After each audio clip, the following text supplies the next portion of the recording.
SportBay Flywheel treniruoklis, veikiantis inercijos principų, skirtas raumenų jėgai, tonusai bei ištvermei didinti. Šis treniruoklis ypatingas tuo, kad su juo galima atlikti daugelį pratimų, įtraukiant visas raumenų grupės. Treniruoklis turi 3 skirtingos svorio diskus, kurie leidžia reguliuoti pasipriešinimo lygį pagal jūsų norimos treniruotės tikslą. Norėdami treniruoti ištvermę ar greitumą, renkamės patį mažiausią lengviausią diską. Norėdami treniruoti galingumą, renkamės vidutinio svorio diską.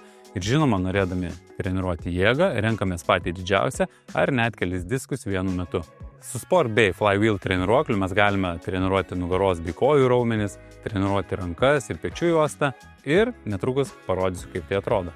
Pradžioje pasirenkama norimą pasipriešinimo diską, susireguliuojame diržo ilgį bei prisitvirtiname rankeną.